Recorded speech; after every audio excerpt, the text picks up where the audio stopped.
You can go now. I'll allow it.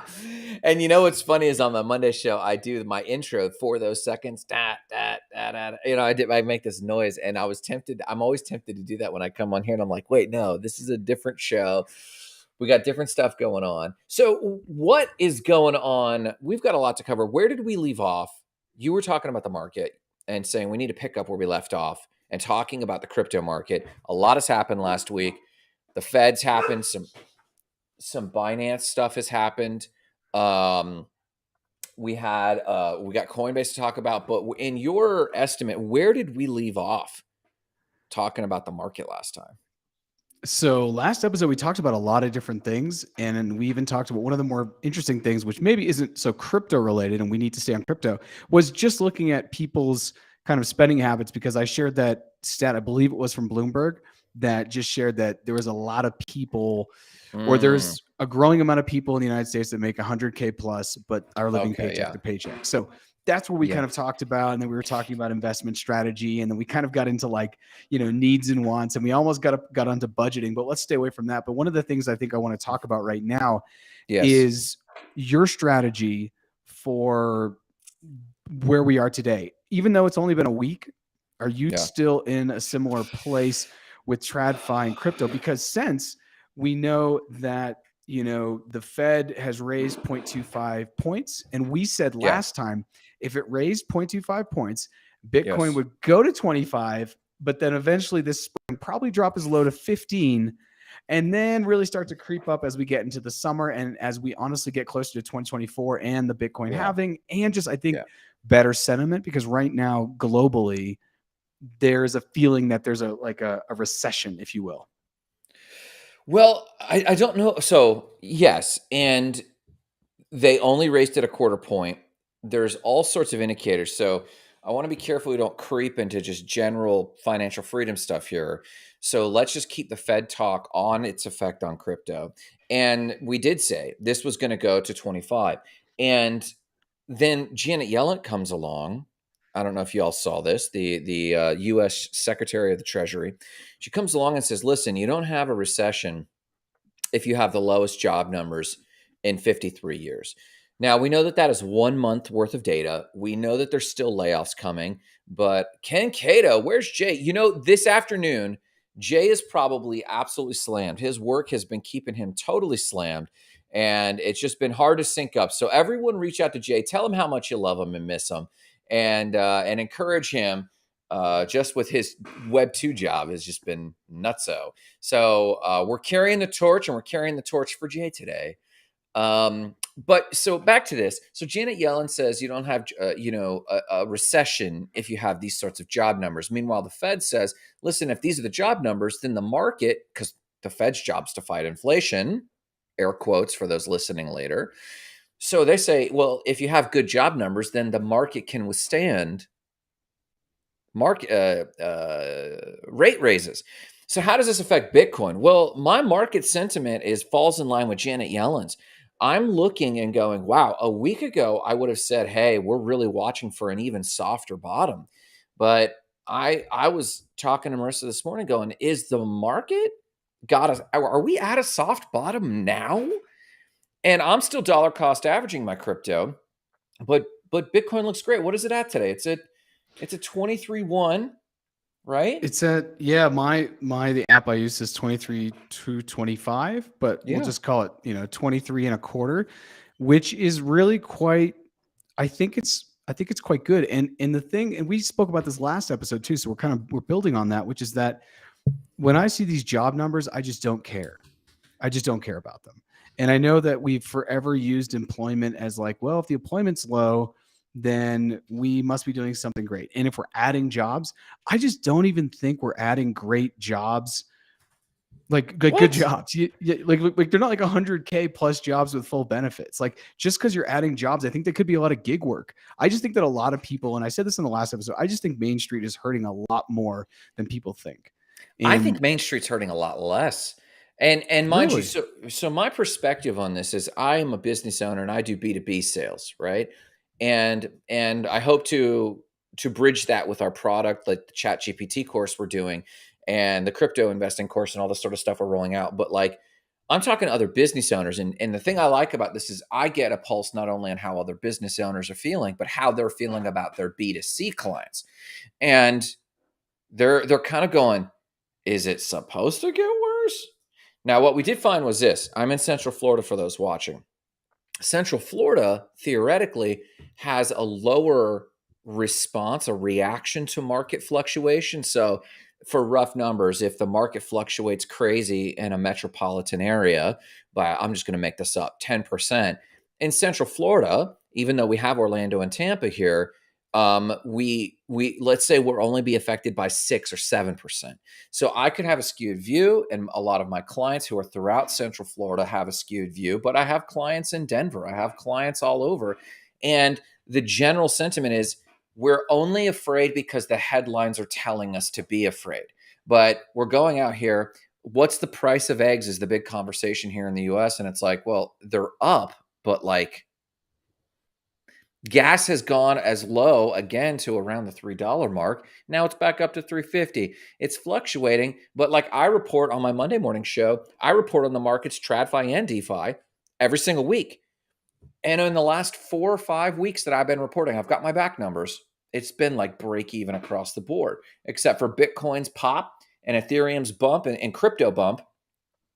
It's been relatively flat. So I look for trends, and the trend is like, I mean, the Fed might come in next time with a half point bump. That would then change my sentiment. Not because there is a real recession going on, but because we'll create a self-fulfilling prophecy. And then I think we'll see that in crypto. But have you noticed the NFT world has been bumping? NFT volumes are high. In fact, if you look right now at the Bitcoin volume, over 24 hours, the Bitcoin volume is up 17% in the green. Like, so in terms of the balance books, like people are buying optimistically, one could think, Bitcoin. Now, maybe they're just getting, I don't know. What's the public's view? We got a lot of good viewers on. You tell us, maybe people are getting suckered into the bull trap, but I don't know. What do you think? I mean, do you think this is a total bull trap? I don't know about bull trap. I mean, I think as long as you're, as you always say, timing the market over timing the market. I mean, Yeah, like I said, I think it's going to go down to 15 over the spring. I just think I guess I just think like Central Florida is probably not giving you the best indicator of what's going on globally. sure. Currencies are dying. Food, like the food basket for many people is multiplied. Like it's gone up like orders of magnitude, like 30 or 40% for people. And I think if you're also talking to small business owners, these might be people that are a little bit more savvy and also have a little bit more control of how much they can earn. Whereas if you just talk to an employee and they're capped at X and they normally spend 90% of X every month, and now their food is more expensive, that gets really tough. Then the conversation comes into like, is it medicine? Is it transportation? Is it childcare? Is it other things? You know, we're probably gonna have to change the foods we eat. So I'm seeing more of a Isn't global this always recession. the case though? Like, It is, but not since like the pandemic changed a lot, you know? Like seeing so many currencies in Latin America devalue in the way that they have in the last 24 months has been scary, you know? And and and it's so more so than typical? yes. Oh yeah. Oh yeah. I mean, if you look at like Latin America and you look at Venezuela, Venezuela's currency devalued, and that had to do because it was tied into the oil and what Chavez was doing at the time, right? Argentina's always had inflation issues since I think the late 90s and the 2001, but they had issues since then. But like Mhm. Mexico, Colombia, these are all places that are like seeing currency devaluation. Colombia, especially, obviously, you know that I'm here right now. And so it's very forefront. And I've just like, you see a lot more like desperation. And I think in the United Interesting. States, I mean, eggs is a pretty staple thing. So when the price goes up 30 or 40%, you know, we talk about this all the time. 60% of people in the United States, it's a stat, 50 to 60% can't afford a $400 emergency. So when the food Yeah, basket that's true. increases, I just think it's like it gets a lot tighter. And Ken Cato says, I'm just going to DCA until I see the bottom. There's still so much to come. Jarrett is all correct on this. Wow, Ken Cato. I didn't even pay him. I normally pay him. I say, Ken, I need you to come on. I'm going to feed you a line. I think it's just interesting because you have Janet Yellen and you have the Fed and you have other things that are telling us it's all okay, it's all okay, it's all okay. And then you have like Chamath Palihapitiya and you have other billionaire investors who are like, dude, stack cash right now. We don't know where we're going. We've never had this situation where we're like in a stagflation type moment. And so what I'm saying is the numbers that I hear from the authorities, and I'm using air quotes if you're listening to this on a podcast, don't align with what I think the actual reality it is. And it brings me back to, I watched like 30 minutes of The Big Short last night. It Yeah. feels like The Big Short, because in The Big Short, all those guys are like, none Really? of this makes sense. You know, how are the underlying mortgages being more delinquent, but the bond is increasing in value? That's how it feels. It feels like something isn't aligned, and when that happens, then it feels like it's a rigged deck. So Well, I mean, I would agree. And for those picking up or jumping in, we're talking about the crypto markets. And I know it sounds like we're talking about all markets, but at this point, the coupling, I think Jarrett and I do agree that DeFi and TradFi are no longer decoupled. They might, in small movements, based on news events within their industries, crypto, DeFi industries, or whatever, they might adjust a little, but on trend, generally speaking, we believe they're pretty coupled. But I don't see, for me, I think all the news makes you want to feel afraid. No one is putting confidence into the market, but I'm seeing trends like hearing Janet Yellen, like uh, hearing the jobs numbers and thinking, okay, I mean, this is nothing like 2000. I'm telling you, in 2008, for those, Jerry, you may not know this, I managed a Starbucks in 2008. I was managing a Starbucks. It was the second time I had lost everything. And I was like, oh my gosh, because the people funding me, they lost out on real estate. I slept in my car for a while, finally got work. Through a series of events, I ended up managing a Starbucks. And at the worst of it, when it was getting bad, like even building up to getting bad, we would have hiring days. And on the hiring days, I had so many people applying that I had to do group interviews of 20 people or more. I'd have the line going out to the street. And this was a bad market, right? This was freaky. And you'd have someone with 2 PhDs sitting there trying to apply for a job to make coffee. And it was just very disorienting. And so when I look outside and I think, what's going on out here? Kids are still spending money on NFTs that are rallying like blue checks. I want to talk about Jack Butcher's project because I'm very interested in, and especially with the DMs you were having and what that could mean for crypto philanthropy with Turkey. That I want to hear about that in just a quick second. But like your experience in Latin America, I think about this every time when I was working in Haiti. Every time I would fly into Haiti and fly back, I would think people in America don't even know. People in America don't even know that the world is going to hell in a handbasket economically. But then a few weeks in America, and I was like, nah, just life is hell everywhere else. I mean, it's just we have managed to offshore a lot of our suffering, for lack of a better word. But so I think a lot of things are pointing me to what I have my internal indicators that things are doing okay. Yes, it's bad and it might get a little worse, but people aren't lining up for 20, 40, 60 people at a time for a job at Starbucks. And this is At what least I what I'm talked seeing. about in the last episode, though, that worries me. That, and there was that article talking about how 2 million people, and this is once again, if you are listening around the world, we're sorry, this is going to be a very US centric conversation when we're talking about employment. But I think that may also potentially bring you context to wherever you are, like to see that in the US has its own thing. That article that was talking about the guy who did the study, and he was like, 2 million people have left the job market since the pandemic. Hmm. That is not good. I'm actually okay. I shouldn't say if it's good or bad because I think that will always be left to be seen over the time. Yeah. But it's just kind of like I think that there's not enough incentive even in pay, and I think that just And has this to is do with what you're getting at. This is with what I general think inflation. Yeah, I'm wondering if, well, and first and foremost, the job numbers coming back show good signs. And when we look at the crypto market and crypto volumes, I see the amount of people that still have that are making discretionary decisions.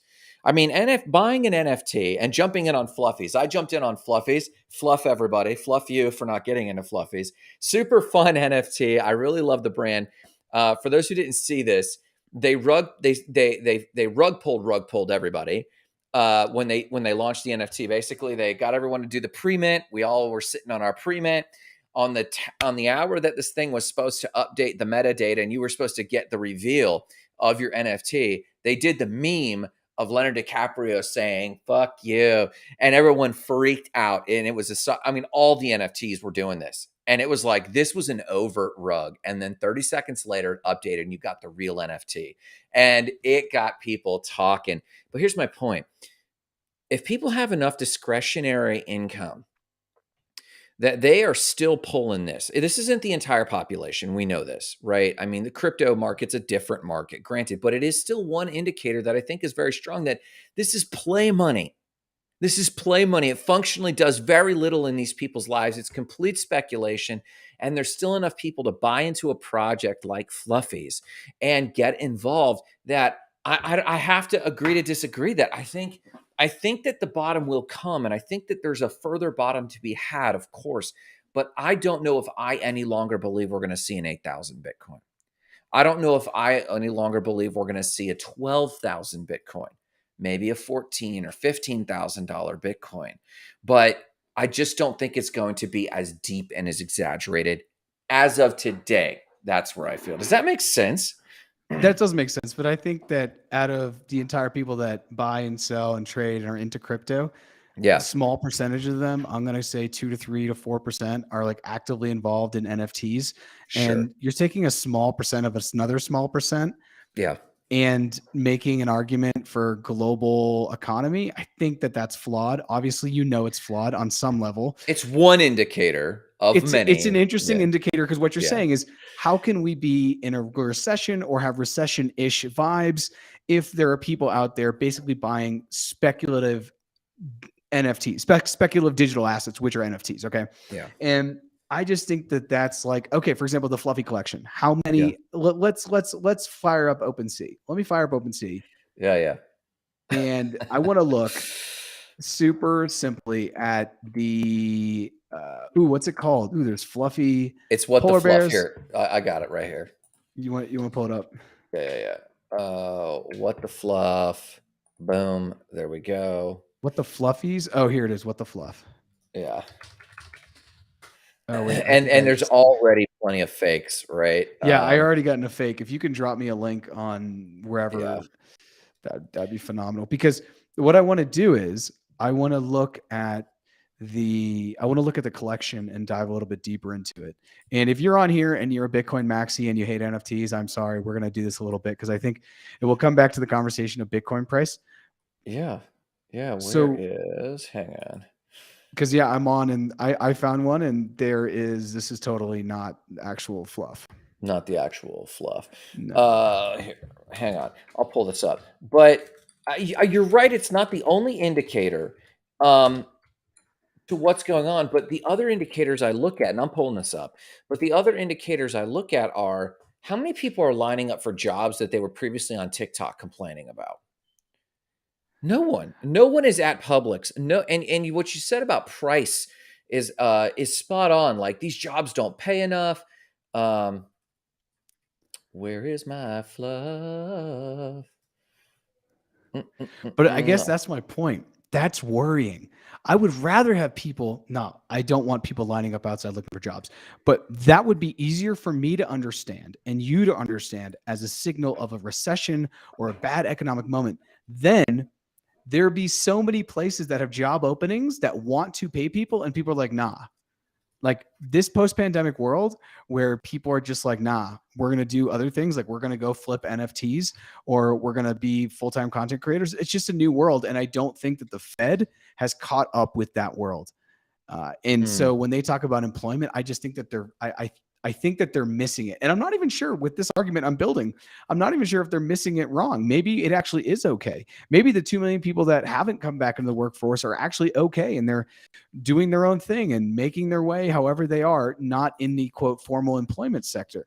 But either way, I just think the Fed is missing a large sector of what is actually happening in the US economy, because I think that they're still trying to use old metrics, dare I say Web 2 metrics, to try to define a Web 3 world. Like the 18-year-old, 19-year-old kid that's in college. In fact, one of the kids who just came on More Than Blockchain, who I will be dropping a new episode soon, He's 19 and 20 years old, and you and I talked about him. He basically found some super rich investor, and he just does trades with this guy's money all off the books, and he makes a crap ton of money. Now the Mm, government sees him potentially as either unemployed or he's not even taken into employment, because you have to be looking for a job to be considered unemployed. You know what I mean? Like, his whole generation isn't even factored in if a bunch of kids are doing that. So I'm just saying, I just think that, like, the I Fed think is, what you're describing is yeah. the epitome of a healthy economy. Because what you're describing is they have the luxury. I was at a restaurant the other day, and I was talking to this kid a little bit about crypto, and he said, I said, I think I want. He knows I'm a goal coach too. He said, I think I want to Uh-huh. do more with my life, and I was like, well, what do you want to do with your life? And he was talking about it, and then I said, what's your motivation? He said, I don't know. I could get by here. I'm like, what do you mean? He said I could skate by. I was like, well, what do you mean? He said, for my career, like I could just work as a server, and I just don't care. And I'm like, this sentiment, I have interns from college who are like, I don't, I'm thinking about getting work, but like you're saying, they have this lackadaisical attitude about the system and are like, not interested in the system because I mean, whatever. I'm trying to learn and see where I fit. And my question to them is, well, do you need this? No, I'm good. I don't need this to get by. To me, with the observation you're making, I make that observation, but the conclusion I'm hearing is they have an option. Growing up, I had no option but to start working at 14 and selling my art in the street if I was going to put clothes on my back. And I'm not getting that, at least in America or the West or North America or American Canada. I'm not getting that vibe from anybody that I have to do this to make ends meet. It's like, nah, I can have a job, I cannot have a job, doesn't matter. Now, maybe this is also on the heels, and maybe we need to get back to crypto and not talk about this, but maybe this is also on the heels of this is a group of people that are graduating in a world where a government just prints off the money they need. Well, this gets back to crypto, and it gets right back into Bitcoin and right back into Yeah. Bitcoin maxis that are just like, divide the infinity amount of money of fiat currency by 21 million, because Yeah. that's how much Bitcoin's price is going to be. Mm. And I think I think you're hitting on exactly what I'm saying, that like the Fed and overall job reports and the employment statistics, they're not taking into account what is actually happening in the economy. And throughout this entire conversation, I've actually talked myself out of, maybe that's a bad thing as far as maybe the economy is worse. Maybe the economy is better because people are able to kind of like self-sustain and literally pick themselves up by their bootstraps, which is actually impossible, and Yeah. flip NFTs or do whatever they want to do. I mean, the Yeah. entire, what's it? My buddy's daughter, she's going to be 6 in March. The only thing she wants to do is be a YouTube star. That is it. And I've sat with Yeah. her Yeah. parents. I've sat with her parents, one of my best friends, my best friend, Jeff, and we talk about it, and we talk about the pros and cons.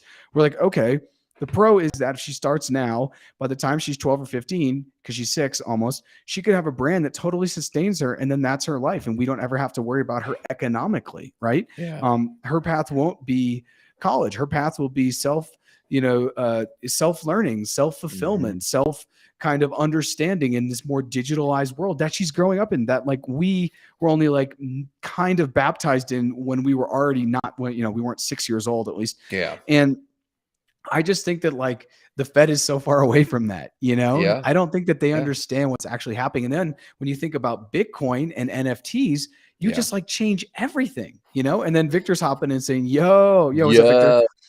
And He's a Cheeto so, millionaire, man, hands down. oh, for sure. So, but looking at Bitcoin, Yeah. I think that, well, one of the things I wanted to ask you was, where do you think Bitcoin is at the end of the year? Have you have any thoughts on that? Because people have come out and kind of given their thoughts as we run up probably to 2024, the halving, and potentially quantitative easing, i.e., printing of money, and the US election, which always influences the economy, at least the US economy, which vis-a-vis will influence the global economy. Mhm. What are your thoughts? Because like right now we're at 23. And I guess the question is that I have is 23 the bargain, or is 23, you know, still expensive because we are going to go down, like you said, to 14, 15, even just for a week? Not financial advice. My thinking is this. I think we will see a slump, not a dump. I think we'll see it pull back, but by the end of the year, I expect it to be back over 30. Over 30? Yeah, I mean, and I don't know how far over 30, but so the question is it a deal or not? BTC Golden Cross, maybe. Like I need to see the charts. I'm not a charts guy at all. Maybe Victor and Ken Cato can school us a little bit on some technical trading, but I'm more of value investing cannot be applied to crypto. We are still, if we're early, that means we're also early in terms of value investing. But if I had to, I mean, I would be very much in the world of looking at crypto from the paradigm of a value investor. What are their cash flows? What are their volumes? What are the strength indicators? No, there's no, balance sheet to go off of, but how are they doing? And Victor says, check it out. Hit us with a link, bro. Well, like we want to see a link and see what you're looking at, man. Give us a screenshot. But I think it's going to pull back, and then I think it's going to not skyrocket. I think it's going to be a steady eddy this year, and I think we'll see over 30. Even if we see a global recession, that might be the thing that influences the slump. But I mean, they're calling this a recession, and we're deliberating. I can't tell. Gas is high, eggs are high. People don't have jobs, but people don't give a shit about jobs. So like this is a weird market. It's wibbly and weird. And I'll tell you, my Haitian friends aren't freaking out like they used to. So it's like, but stuff is tough there. So like, I don't know This is what the best indicators. indicators. These are the best indicators of ever. We've got unemployment, we've got gas, and then we got Haitians in Florida. This is what you bring to me, or just Haitians in Haitians Haiti? in Haiti and Flufftopians, which I can't even find the collection right now, which means it's probably Yeah, a it's slow such an rug. official collection. It's such a good indicator for the global economy. You can't even find it on open sea. You're I'll tell you killing another me indicator. here. No, let me tell you another indicator. I checked Okay, yesterday, let's and do for it. those who check NFTs, I checked OpenSea yesterday, and I got some palpitations. And my palpitations were this Trump NFT line is in the top 10 again. What is going on? Like you got to look out here. Okay, so we got Cointelegraph. I'll bring this up, or if you could bring it up from LinkedIn or whatever, we could check out the Golden Cross here from Victor and check that out. But here's another indicator. We talked about this less than a month ago, and Coinbase had hit an all-time low, right? Coinbase stock. Coinbase stock had hit an all-time low. It was below 34, and I was just sitting over coffee with my wife going, well, in principle, we are principled people when it comes to investing. In principle, you buy low and sell high, right? Yeah. This is at an all-time low, right? And we believe in Coinbase and cryptocurrencies and tokenization. And I just finished, by the way, the master class on cryptocurrency with CZ. And then I forget the gal's name who has been the CEO of Coinbase. And then Chris Dixon, who is the venture capitalist from A16Z, very intelligent character. Follow his Twitter. And I'm listening to these guys, and I'm like, okay, she's with Coinbase, and I'm hearing her philosophy. I'm just going to buy up Coinbase. I swept some Coinbase. It's at 71. What'd you I'm get more at? than 35? 33.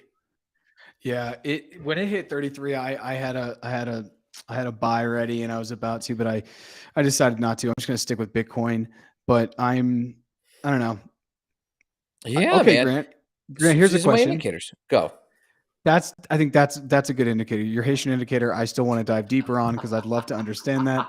For all Sac my passe, yes, I naboule. passe Yeah, exactly. yeah. So, would you rather have the year is no, the year is now. Would you rather have $1 million in Bitcoin or $1 million in Coinbase?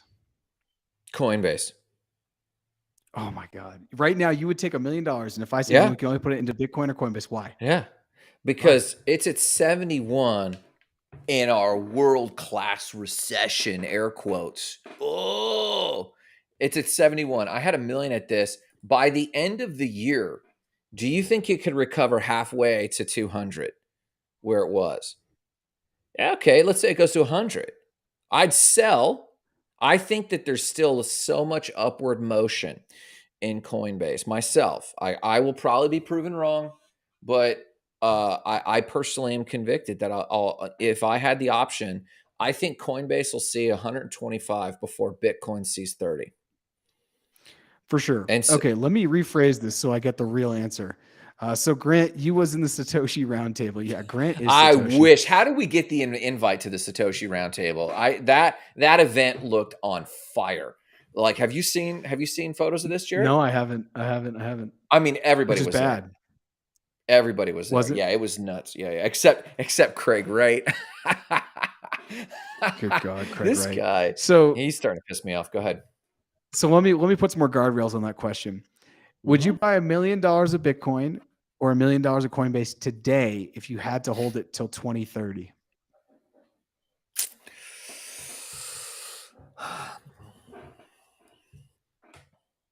Bitcoin by 2030. Bitcoin. Oh, If I couldn't liquidate until 2030, yeah, yeah. Yeah, okay. Victor, were Okay, you at that's the good. round? You weren't at the round table, Victor, were you? You got some Illuminati juice there. If you do, let me know. Let me know if you're pumping on all Yeah, Victor's got Illuminati cylinders. that Puerto Rican Illuminati juice. And then what you didn't ask me is if I could have a million in real estate, what would I do? And it would be real estate. You gave me Over some. Bitcoin. Yeah, hands down. Yeah, And that's because just a because of the million. cash flow? Well, and the leverage, the borrowing.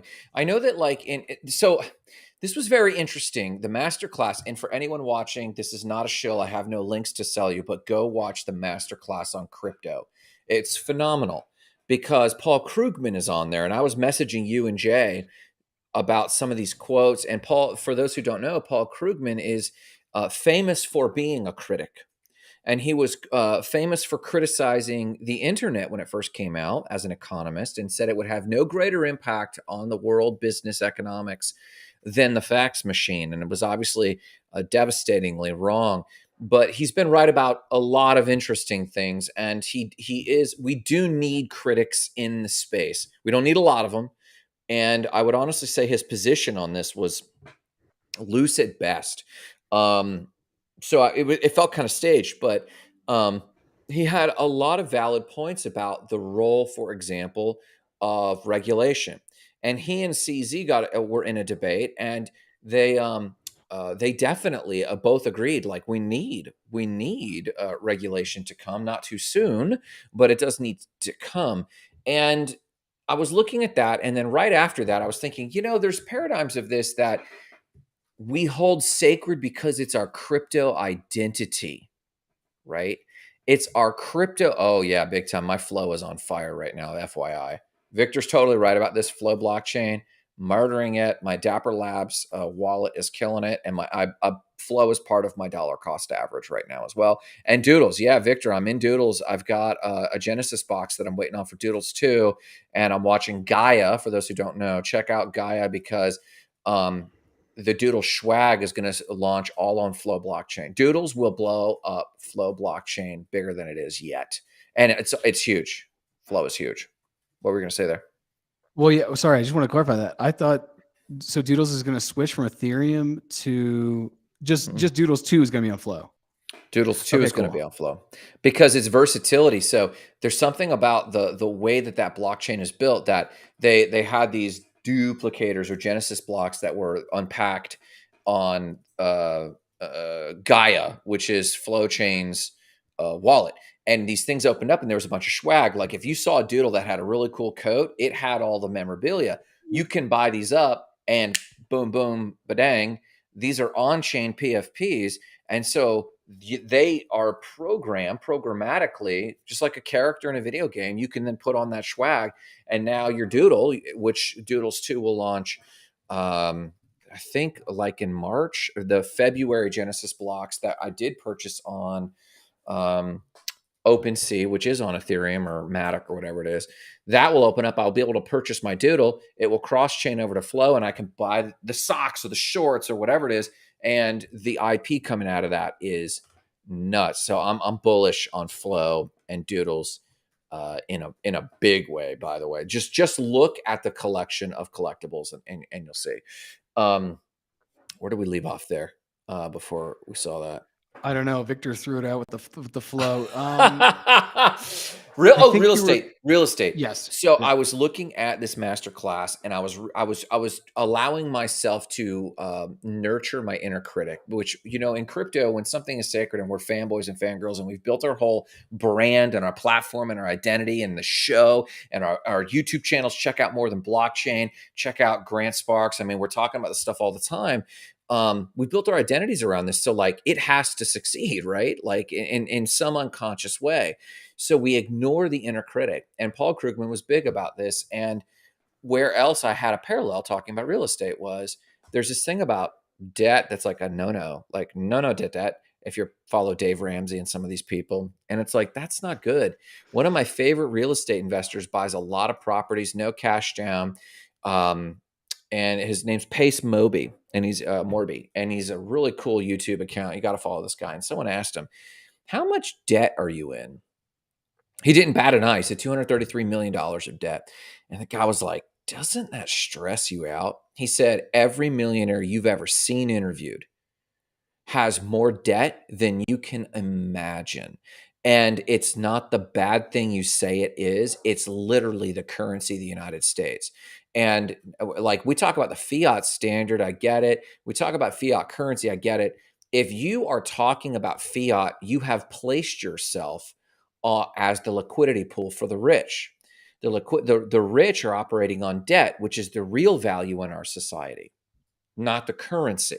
Those holding currency are, I got my paycheck to paycheck, and how much is in my bank account? You are literally the liquidity leverage pool for the rich who are operating on credit. And you got to manage this well. Obviously, this could literally turn your smile upside down. Tristan, debt is untaxable, though, in the famous words of Robert Kiyosaki. The right debt makes you untaxable. So you might be sitting on that mansion in southern Texas with Tristan next to his mansion. This guy's rolling, right? Doing good stuff, Tristan.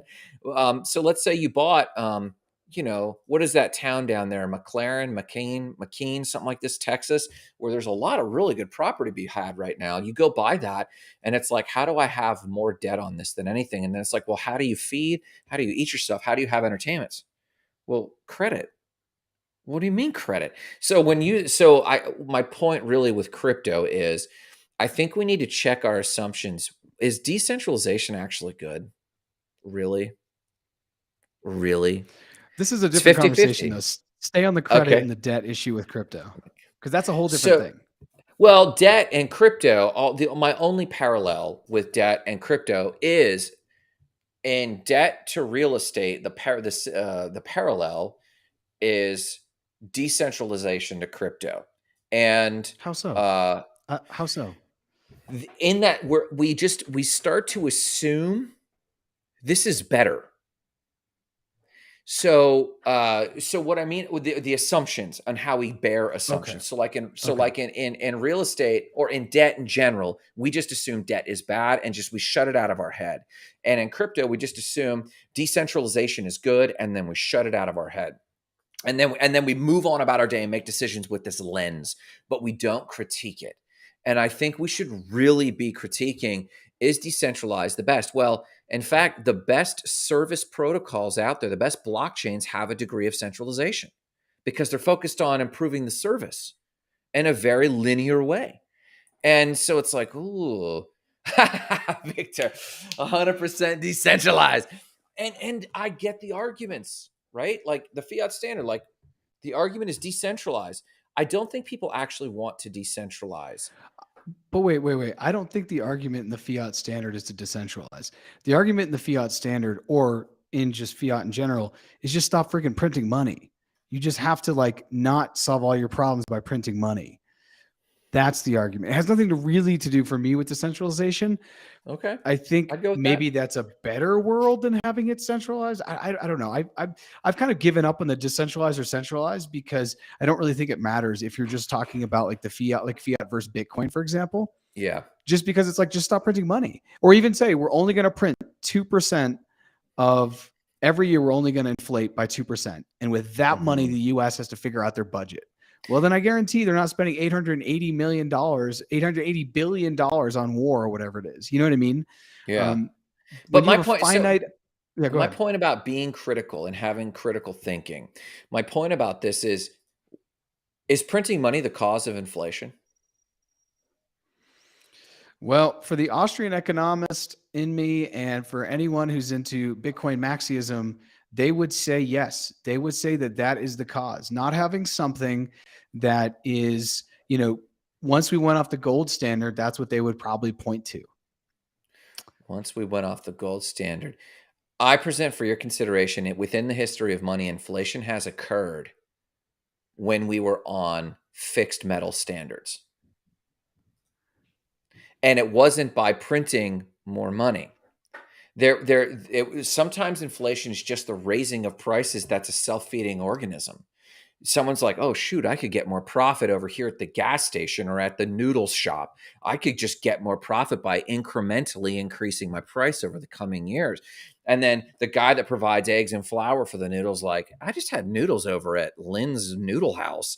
And it was like, they're charging this. I should be charging a little bit more for the resources they use for me. Inflation is just what humans do. See, And this is where the Austrian economist would say that's like not that doesn't have to be the way. Like that's our like working assumption that interesting. like it's this world of this growth mindset, which I've tried to describe and I'll probably fail. And so if you're in Yeah. the comments, please just rag on me. But it's like you don't need more of like the unit. The unit just becomes more valuable, right? Like having one Bitcoin in 2030 Yeah. is as valuable as having like 100 Bitcoins today. So you don't Yeah. need more of the unit. The unit becomes more valuable. And that's just a Yeah. different way of thinking. And I need to see what he's talking about here. Mike Maloney, Hidden Secrets of Money playlist. I'm gonna go check this out, Victor. I commit to doing it. I'll check it out and maybe do my own YouTube video on it. Jarrett, maybe you and I can cover this on our other show, Friday for sure. Finances. We'll take a look at that. So you don't know this about me. I was about to enroll in the von Mises Institute of Austrian Economics, and I had a philosophical conversation because I have a very strong libertarian background. I stopped cold turkey by decision around Being this time. libertarian? Yeah, around this conversation of I realized I asked them about this idea of it doesn't have to be that way. This moreness that happens with humans, more. We need more increments. Things could just become more valuable. For example, John Galt, the Atlas Shrugged book. Like I'm a big fan of this book, which is like the Bible for a lot of libertarian or von Mises or Austrian economists. And I was looking at the libertarian version, obviously, of Austrian economics. There's like other areas of this. But I kept asking, like, that's great, but like, when in history has that shown to be a way that humans gravitate to? So there's this thing in design, for example, if you're creating a sidewalk at an intersection and you put the sidewalk right up to the corner, but eventually the local neighborhood people start cutting the corner and there's this curve. And eventually people put up fences and eventually they put up brick walls so that people go to the end of the corner and turn left instead of cutting through this yard. Well, biotecture is the idea of why did we do that? Why didn't we just pave the curved section for the neighborhood? Because it's a human nature to do this. And I started realizing for my investments, for my personal growth, for my personal development, for my businesses, for my crypto, why not go with what is human nature? And and so I have a big propensity. So when I was talking to the Austrian economics enrollment person, we were getting to this debate, and it was very wonderful. It was a good dialogue. But I said, I hear you. It doesn't have to be that way. But what proof is it if I spent my life investing and trying to perpetuate this idea that it could ever actually happen? What evidence is there that this is actually that this is what humans want? Humans writ large. And their response is there's not, it's an idealistic thing. And I am very much an optimist and an idealist to a point, not at the point of sacrificing utility for my goals. And so I had goals and I was like, you know what? The thing about Austrian economics, my summary is the thing about Austrian economics is it's so idealistic that I am not yet convinced it could be implemented in reality. So why would I espouse it? And it's the same, and the parallel is for me, this is just my little world. For me, I had a similar experience when it came to decentralization. Everyone wants decentralization until the man rugs them and then they want justice. And to get justice, you have to have a degree of centralization. Like if you follow the logic blocks, I want justice. To get justice, I will therefore need some form of centralization. And I'm like, So dang. Go ahead. Go ahead. so the way that you talk about humanity is really interesting, because Mm-hmm. like there have been many civilizations Mm-hmm. that were just living and they didn't need more. They could just live. And this was hundreds and hundreds of years ago. Now, I think Sure. there's still some tribes in the Amazon that kind of do their own thing, Yeah. and they're not like littering their neighborhoods with this crap. Right. And Yeah. so I think the way that we even talk about humans now is only within the framework of like current modern day capitalism, which maybe not for you and myself, but maybe some days it is. It seems like there's only a finite amount. And so we have to kill each other to get what we want. And I just don't believe in that world. Especially not in a Interesting. fiat world where they're printing money all the time, right? Like, Yeah. Yeah. and, Well, and and I you and do agree I, that something's broken. And I'm not all about riding something broken because the ideal seems challenging, like this ideal of Austrian because that's what economics. it sounded like. Because that's what it sounded like, No, and no. that's where I think. And but please talk more on that. But that's what it Yeah. sounds like. You're like, well, it's too idealistic. How could I possibly jump into it? How could I possibly even learn about it from an economic framework that is good to understand? So when I see where it could be implemented, Yeah. i.e., Bitcoin or hard money or sound money, then that would Sound be a money. good Yeah. thing. One of the things that I gravitate to uh, Bitcoin so strongly was in Saifedian's book, Bitcoin Hmm. Standard, where he's like, if you stop printing Yeah. fiat money, Yeah. you can't have wars. He's like, you can have wars, but it's going to be a lot more difficult when there's a finite amount of economic energy that a country has. And they're like, well, we have education, we have healthcare, or we could go across the world and go kill people we don't know. Yeah. Good luck trying to get that third one past the first two, education and healthcare. Good luck. And in the United States, though, we do. That's what we do. It's an empire. Yeah. And empires print money, and empires print money until they basically destroy themselves. So And the you raise US a great is point about right around empires. here. Yeah. The empire cycles. So there's a Yeah. great book called The Rise and Fall of the Roman Empire. And it was written, gosh, I want to say in the like 17 or 1800s. Wow. And it was obviously from a Judeo-Christian paradigm of the rise and fall of empires. And it focused on the Roman Empire. It's phenomenal. But this has been going on. Read anything about empire building. And around this time that I did have the luxury of diving deep down the rabbit hole of Austrian economics and having an informed, nuanced disagreement with it. If you don't have that, you should get into Austrian economics. You should get into the Bitcoin standard. You should get into crypto, and you should wave the decentralization flag until you hit its limits. And it's only at that point that I came off of it. So I want to make sure that, yes, if you're a Rube and you're just now being exposed to money, you're watching the show, you're watching any one of our shows, and you're like, I shouldn't get involved in this. No, hear me on this. Go down the rabbit hole. I'm talking on the other side of that rabbit hole. Let's talk about nuance and expectation of outcome. And so for me, I don't believe we should keep printing money. I don't believe it's a good system. Um, but as I fight for a system to work, for example, I am a big believer in crypto, because of the I think we use these terms. It was decentralization versus redistribution. And what I see with cryptocurrency is there's a redistribution of power back to the holders. And so if there's a season of empire building where this empire is highly centralized and this empire is just controlling all the money and all the interest rates, I cannot wait for that season to end. But I do believe that the cyclical nature of the rise and fall of empires, I do believe this is human nature. We look back, say, for example, the indigenous tribes in Florida, or we look back to the Meso-Mayan Empire, they all believed in more. They had no problem waging what they knew as total world war, annihilating civilizations. Like for them, especially throughout Central America, they had no problem annihilating other tribes for resources. This was not limited to the fact that we're on a currency system or a capital system. So when I see that, I think, well, we can't look in the past with rose-colored glasses. It was brutal. And if we know that some of this is human nature, I then long for the cycles.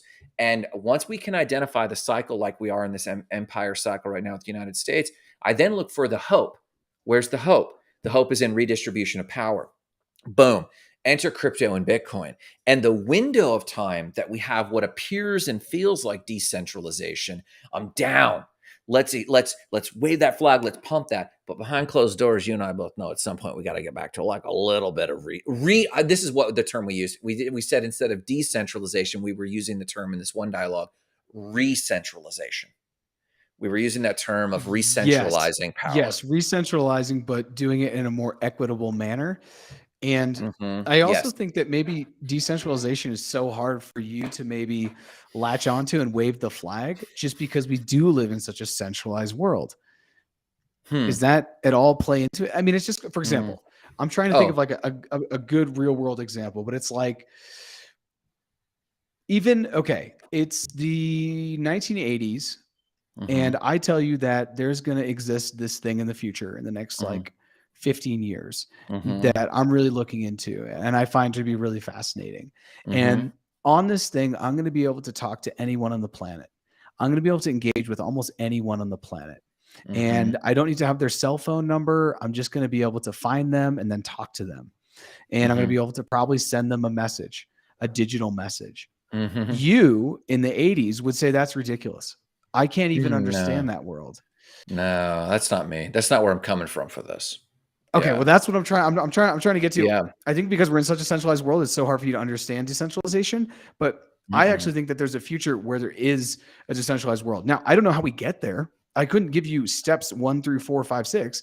But from everything that I see with crypto and everything I see with like the global South or the developing world or emerging markets, however you want to say this, people used to say the third world.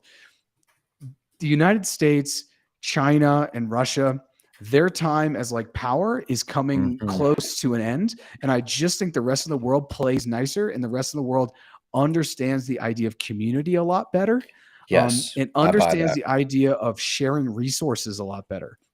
Even if you just look at Europe, countries that have different freaking languages, have different histories, they can get together better than many states in the United States of America. Yeah. The rest of the world, I just think, has a lot better idea about like how to probably re-centralize. And you and I come from the United States, which is highly centralized. And so I think it may be kind of tough. That's all. I don't struggle to understand decentralization. I struggle to understand how the reason I like the term re-centralization is humans are group forming organisms. And if you took 10 of us and you took us to Survivor Island and you said, like, if you watch a single season of Survivor, you know this is true. Oh, yeah. You put them on the island and everyone knows going in, there can be only one winner. Only one winner. And then you watch them foolishly play the politics games and they form groups. And you're like, wait, don't you know better? And they're like, totally, but we form groups. This is literally what we do. And so all that you have, the only problem with the fiat problem of printing money in this empire is that it's just gone unchecked for too long. It needs to redistribute. And when you think about pure decentralization, for example, what is the political equivalent of decentralization? The governance equivalent. Socialism? Now that would be interesting, but socialism implies, remember what socialism means is who owns the capital, and the group owns the capital. Decentralization in general is anarcho-capitalist. It's like pure Noam Chomsky, right? Anarcho-capitalism. Okay. So like Mad Max, right? Where it's just like everyone owns their stuff and that's it. Like, well, but the hope is that the tech keeps us into a trustless bond. Keeps us at bay. Okay. Keeps us at bay where we don't devolve into Mad Max. We have all of the luxuries of capitalism, but no overlords.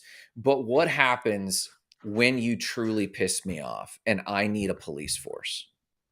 A true law enforcement? Well, it's smart contracts.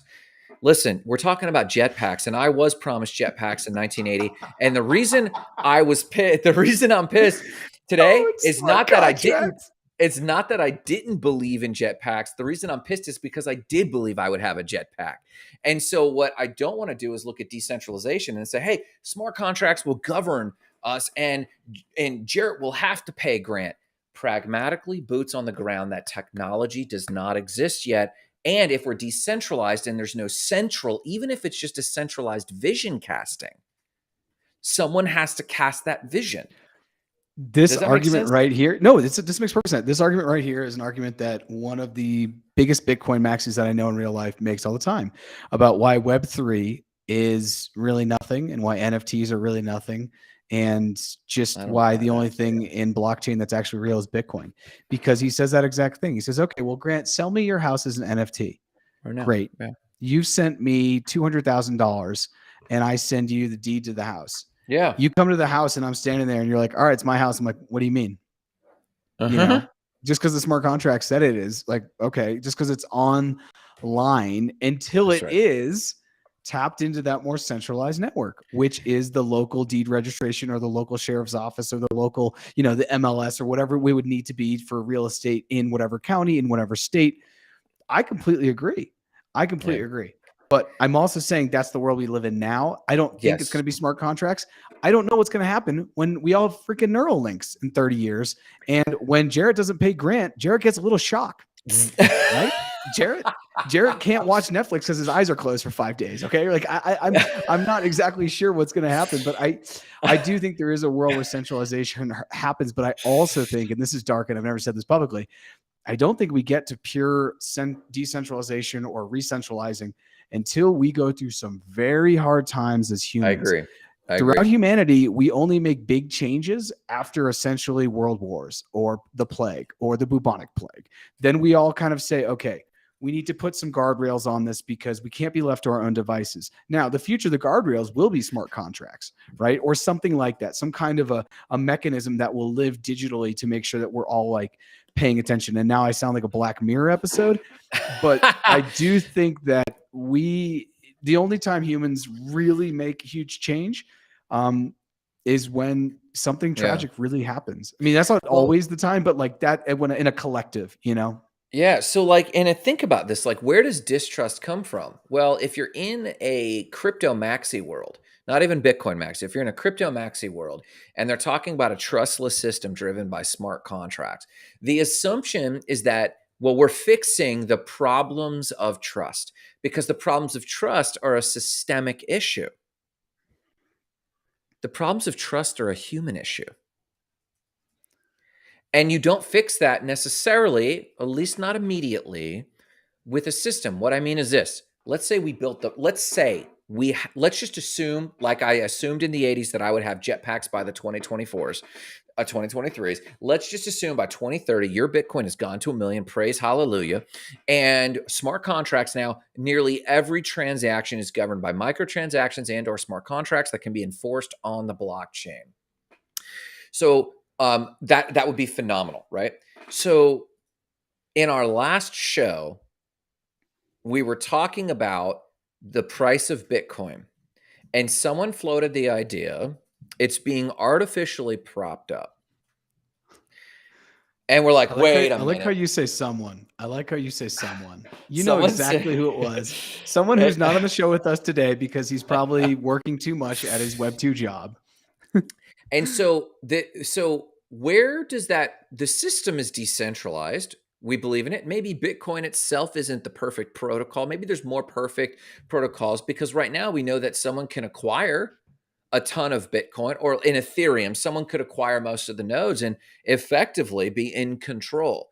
And in this trustless system with smart contracts now can simply be ruled, if you will, by node control. Well, Bitcoin's different. It doesn't have node control. No, but you can still prop up the price and market manipulate just like any other economics. Grant, what's your beef, man? Not my beef. It's natural to distrust, no matter how much better the system is. And that's all I'm getting at about decentralization. We might even build the perfect decentralized network. And as soon as we do, someone's going to go, yeah, what about the lizard people in the Illuminati? And we're going to have to then deal with, well, I okay. mean, for many people, for Maxis, the Bitcoin network is kind of a perfect network. Like it's been around a long time. Everyone's taken pot shots at it. A Yeah. lot of people have taken pot shots and then come to the other side and now own it and now speak about it on Yeah. MSNBC. And it's No one in not particular.